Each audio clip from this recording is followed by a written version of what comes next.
नमस्कार दोस्तों, कैसे हैं आप सभी। मेरा नाम है आकाश और स्वागत है आप लोगों का मेरी ज़िंदगी के पहले ब्लॉग में।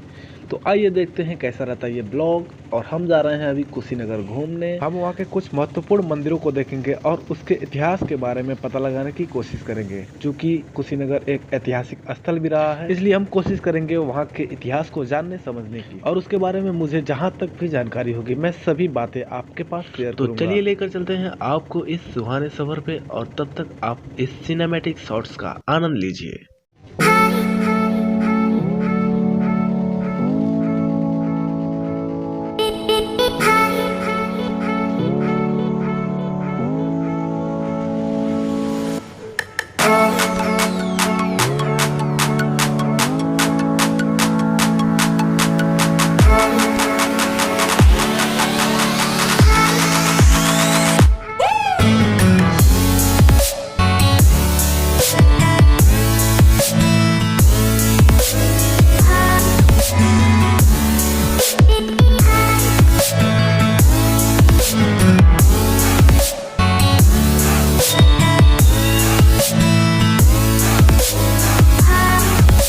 ठंड तो आज काफ़ी ज़्यादा है और इस समय हम लोग आ चुके हैं, पता नहीं आपको आवाज़ आ रही है कि नहीं। क्योंकि आप लोग देख सकते हैं कि आवाज़ काफ़ी ज़्यादा आ रही थी, इसलिए मुझे अलग से ओवर वॉइस करना पड़ा था कि आपको साफ आवाज़ आए। क्योंकि हम लोग बहुत पहले ही पहुंच गए थे, तो पहला गेट जो था वो बंद था और ये दूसरा गेट है जो दूसरे गेट से हम लोग एंट्री ले रहे हैं। ये गेट अभी हाल ही में खुला है और उसके बाद से देख सकते हैं आप भीड़ काफ़ी कम है, यहाँ पे लोग भी काफ़ी कम आए हुए हैं। लेकिन ये दूसरा मंदिर है जो कि हाईवे रोड्स की साइड से आने पर ये दूसरे नंबर का मंदिर रास्ते में पड़ता है। तो जैसा कि आप अपने स्क्रीन पर देख पा रहे हैं, ये है बुद्ध सरोवर गेट। और इसके बारे में कुछ ऐसा इतिहास बताया जाता है कि ये सरोवर जो था, यहाँ पे महात्मा बुद्ध अपने अंतिम समय में, और बताया जाता है कि ये जो सरोवर है इसी में महात्मा बुद्ध अपने अंतिम समय में स्नान किया करते थे। जैसा कि आप लोग देख सकते हैं काफ़ी सुंदर है और इसको चारों तरफ से घेर कर बहुत अच्छी तरीके से इसका सुंदरीकरण किया गया है।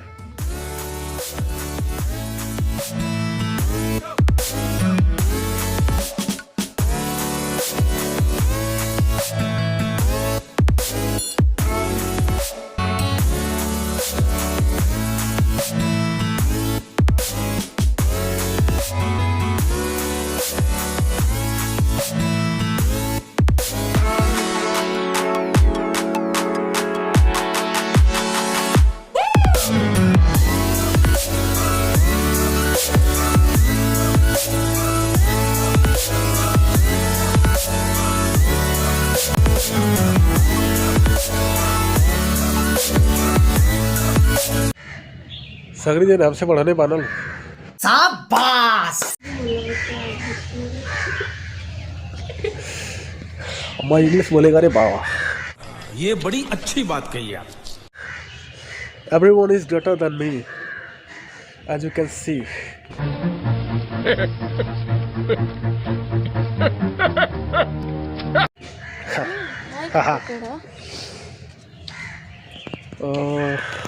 This is the plant at the front of the Bodhi's Bhikshu.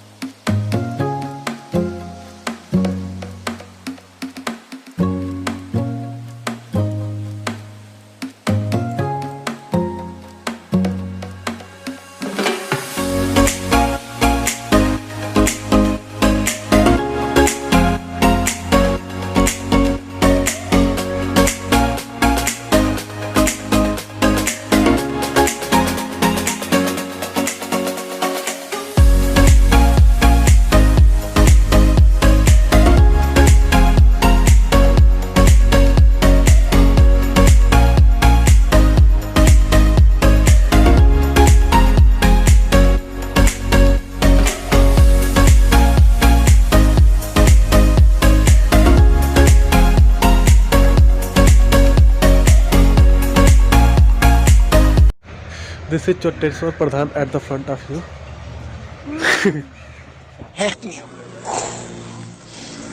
गजब टूबीबाज आदमी।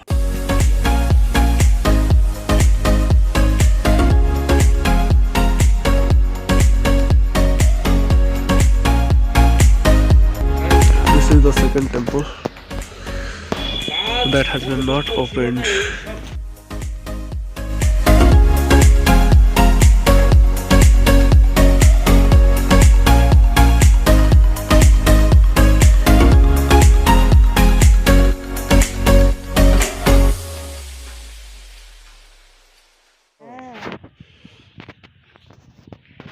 Hello guys, this is AK and back again with the very fresh new vlog. And today I am in Kushinagar और ये बुद्धा टेम्पल है जो कि बनाया गया है जापान के द्वारा।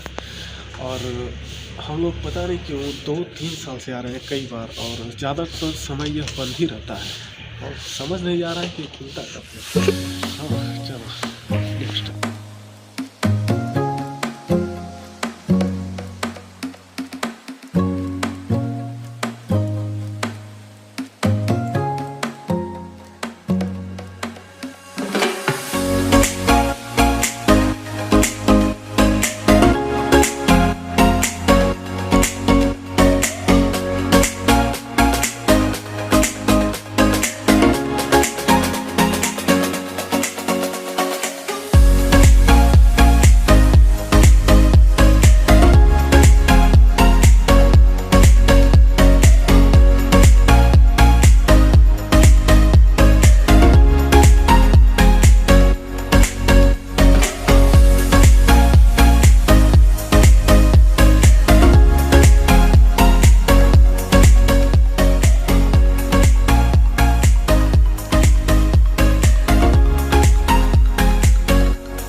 मैं यहाँ में क्या,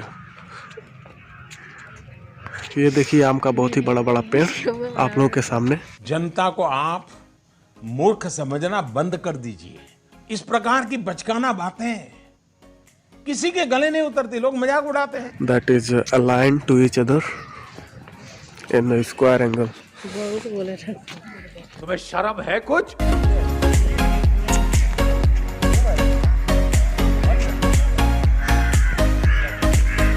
अभी आप अपने सामने जो बड़ा सा बेल देख पा रहे हैं, यह मेटल का बना हुआ है और यह चाइना द्वारा दिया गया है। चूंकि यह मेटल के बने होने के कारण इसका वजन लगभग 800 किलो तक का है।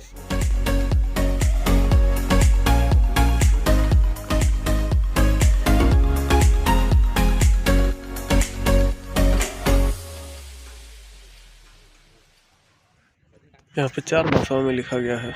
There are 4 languages has been written here about this stupa. English, Hindi और शायद तेलुगु है ये, और फिर चाइनीज।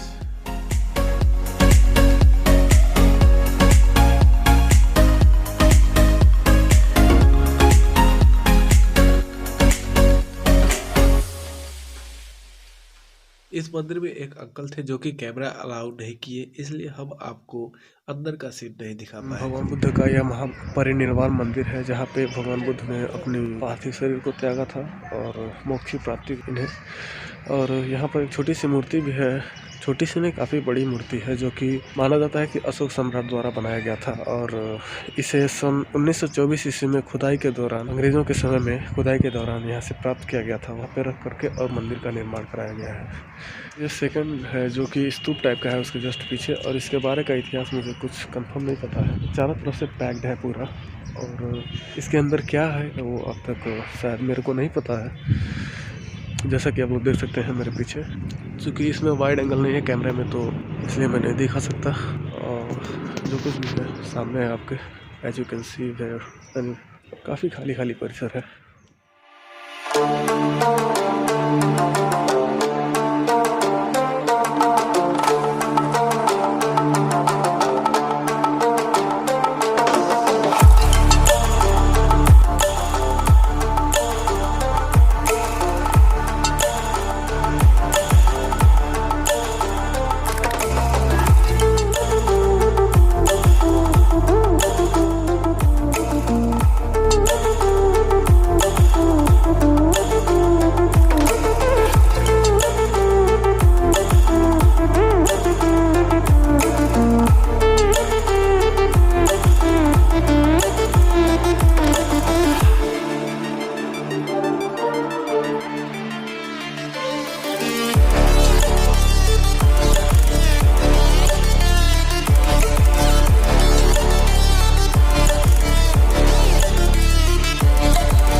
गाइस अभी हम बौद्ध संग्रहालय के ठीक सामने वाले पार्क में ही है और ले चलेंगे आपको बौद्ध संग्रहालय में। उससे पहले बौद्ध संग्रहालय के बारे में एक छोटी सी जानकारी आपको देना चाहूंगा कि उसमें इन सभी प्रकार की वस्तुओं को रखा गया है जो कि बुद्ध के जीवन से संबंधित थी और पुराने जमाने के लोगों द्वारा इस्तेमाल किए गए मिट्टी के बर्तन जो कि खुदाई से प्राप्त हुए हैं उसको उन संग्रहालयों में सुरक्षित करके रखा गया है। संग्रहालयों में कैमरा अलाउ नहीं होता है, जो कि हमें शायद बाद में पता चला, क्योंकि एक आंटी थी वो हमें मना की कि कैमरा अलाउ इसमें नहीं है, तो हमें पता चला कि शायद संग्रहालयों में कैमरा अलाउ नहीं होते हैं। फिर भी हमने उससे पहले जो कुछ भी कैप्चर किया है अपने मोबाइल से वो सभी आप लोगों के सामने मैं कुछ देर में दिखाने वाला हूँ।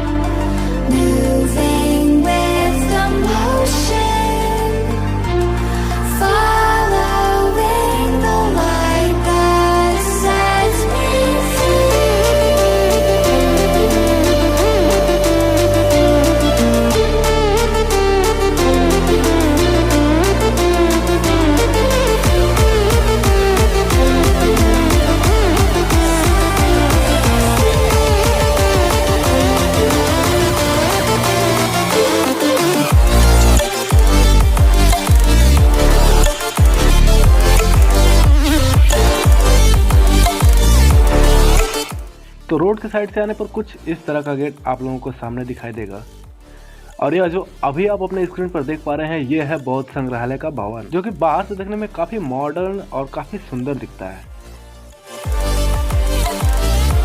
यह है संग्रहालय के सामने का गेट, जिसे आप एंट्री पॉइंट भी बोल सकते हैं। इसमें प्रवेश करने के लिए आपको एंट्री टिकट लेना आवश्यक होता है, जो कि अप्रॉक्स 3 रुपए पर पर्सन के हिसाब से मिल जाता है।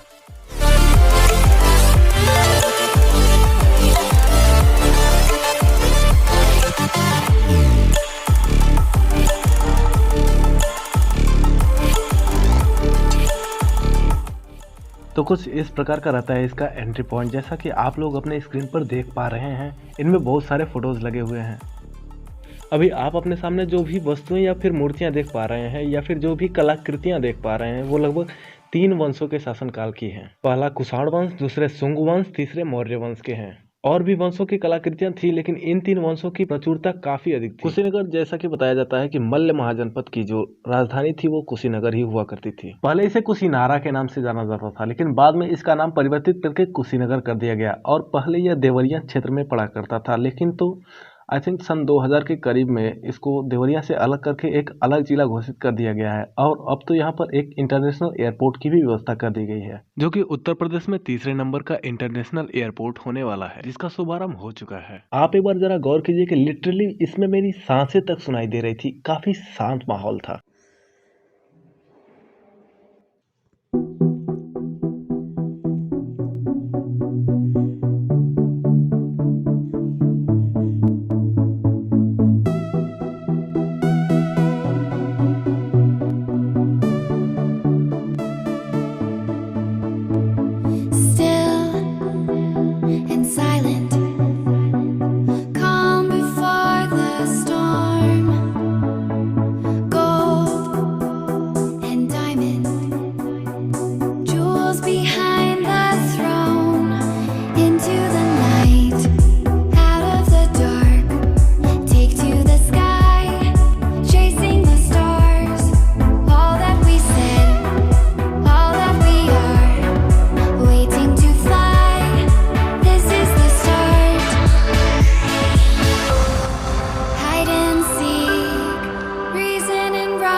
और गाइस मैं आप लोगों की जानकारी के लिए बता दूं कि मैं जो कुछ भी संग्रहालय में प्रवेश करने के बाद से जो कुछ भी मैंने बोला वो सिर्फ एक ओवर वॉइस थी।